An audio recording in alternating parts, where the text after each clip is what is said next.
जाना ही चाहिए, खाना ही चाहिए, पढ़ना ही चाहिए, लिखना ही चाहिए, खाया ही होगा, आया ही होगा, सोया ही होगा, लिखा ही होता, पढ़ा ही होता, मिला ही होता। ये सभी वाक्य देखने में तो एक तरह लगते हैं, लेकिन जब इंग्लिश में बनते हैं तो अलग अलग तरीके से। तो चलिए जानते हैं कौन सी फॉर्मूला लगेगा, सेंटेंस कैसे बनेंगे। तो सबसे पहले समझते हैं कोई काम करना ही चाहिए, सोना ही चाहिए, लिखना ही चाहिए, पढ़ना ही चाहिए।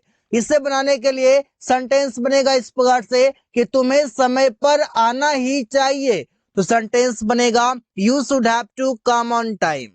उसे समय पर दवाई लेना ही चाहिए, he should have to take medicine on time. Ravi को खाना खाना ही चाहिए, Ravi should have to eat food.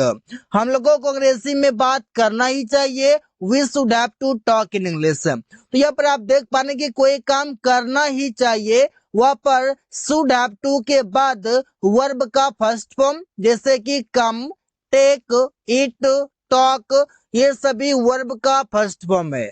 जो कि ऐसे ही कई सारे सेंटेंसेस बना सकते हैं कि तुम्हें लिखना ही चाहिए, you should have to write. तुम्हें अंग्रेजी बोलना ही चाहिए, you should have to speak English. हम लोगों को सुबह में टहलना ही चाहिए, we should have to walk in the morning. तुम्हें मैच खेलना ही चाहिए, you should have to play the match.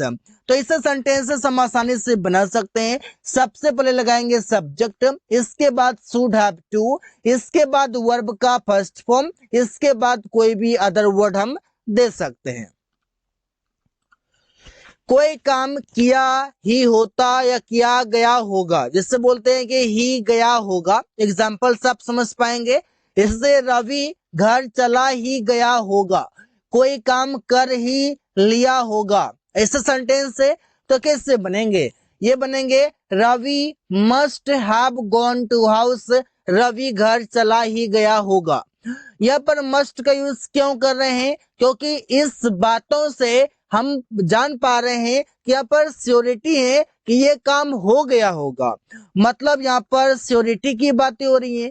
यहाँ पर जब भी श्योरिटी की बातें होंगी, जब भी कोई चीजों में हम श्योर होंगे, पक्का होंगे, एकदम पूरा विश्वास से कैसा हो गया होगा, वहां पर हम मस्ट यूज कर सकते हैं। इससे रवि घर चला ही गया होगा, Ravi must have gone to house. और मस्ट हैव जैसे हम यूज करेंगे, इसके बाद जो वर्ब आएगा वो वी3 आएगा। जैसे यहाँ पर गॉन है तो गो का थर्ड फॉर्म गॉन है। वो पेड़ काट ही दिया होगा, कोई काम कर ही लिया होगा, कर ही दिया होगा। ऐसे सेंटेंस है, देखने में तो फ्यूचर लग रहे हैं, लेकिन सेंटेंस के मीनिंग को समझना है, सेंटेंस के कॉन्सेप्ट को समझना है कि सेंटेंस कहना क्या चाहता है। तो सेंटेंस बनेगा he must have cut the tree, cut का थर्ड फॉर्म भी कट ही होता है। इसी प्रकार से रमेश अंग्रेजी सीख ही लिया होगा, Ramesh must have learned English, Ramesh must have learned English, Ramesh अंग्रेजी सीख ही लिया होगा, कोई काम कर ही लिया होगा। वे लोग मैच जीत ही लिए होंगे, they must have won the match, they must have won the match, वे लोग मैच जीत ही लिए होंगे। आप लोग खाना खा ही लिए होंगे, you must have eaten food, वे लोग बाजार पहुंच ही गए होंगे, they must have reached market या रिच्ड द मार्केट, ऐसे हम बोल सकते हैं। तो ऐसे सेंटेंसेस हम कई सारे बना सकते हैं जब भी हम ऐसे शब्द को यूज करते हैं। ये हुई होती, देखिए ये ही होती ऐसे लिखा हुआ है, तो सेंटेंस हम समझ पाएंगे सेंटेंस का क्या मीनिंग है। जैसे वो खाना पकाई ही होती, कोई काम किया ही होता, ऐसे सेंटेंस है तो कैसे बनेंगे? तो यहाँ पर सेंटेंस बनेगा माइट हैव से। अब क्यों माइट हैव का प्रयोग कर रहे हैं? कोई काम किया ही होता, तो यहाँ पर किया ही होता से मतलब है कि यहाँ पर पास्ट की बातें कर रहे हैं। तो ये है कि पास्ट का बातें कर रहे हैं कि वो खाना पकाई ही होती, सी माइट हैव कुक्ड फूड। वे लोग स्कूल समय पर गए ही होते, कोई काम किया ही होता, ऐसे लिखा हुआ है। जब किया ही होता या किया होता, यहाँ पर हम वुड हैव का यूज करते हैं, वुड हैव का यूज करते हैं, लेकिन हम यहाँ पर यूज कर रहे हैं माइट हैव का। तो आपको समझना है कि आप जहां पर आप वुड हैव का प्रयोग करते हैं, ऐसे कि वो अंग्रेजी सीखा होता, तो ऐसे बोलते हैं यह सीख लिया होता। तो इससे बोलते हैं जैसे कि वो अंग्रेजी बोल लिया होता। तो बनेगा sentence he would have spoken English. आप खाना खा लिए होते, you would have eaten food. ऐसे बोलते हैं तो कोई काम कर लिया होता, यहाँ भी होता आ रहा है और यहाँ भी होता आ रहा है, तो माइट हैव का भी यूज कर सकते हैं और वुड हैव का भी यूज कर सकते हैं। लेकिन स्पीकिंग में अधिकतर वुड हैव का यूज किया जाता है, माइट हैव का यूज कम किया जाता है। और माइट को अगर हम रखते हैं तो यहाँ पर संभावना की बातें करते हैं, जहां पर कि लेस पॉसिबिलिटी हो, संभावना की बातें हो। जैसे आप खाना खा लिए होते, तो संभावना है कि ऐसा आपने कर लिया होता, लेकिन आपने नहीं किया है, संभावना है, श्योरिटी नहीं है। यहाँ पर यूज किया जाएगा माइट हैव।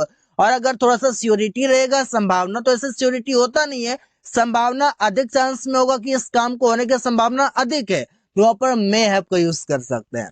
तो यहाँ पर मे यूज नहीं करेंगे बल्कि माइट यूज करेंगे, क्योंकि सेंटेंस पास्ट है और मे का सेकेंड, मे का पास्ट माइट होता है। They might have gone to school on time, वे लोग समय पर स्कूल गए ही होते।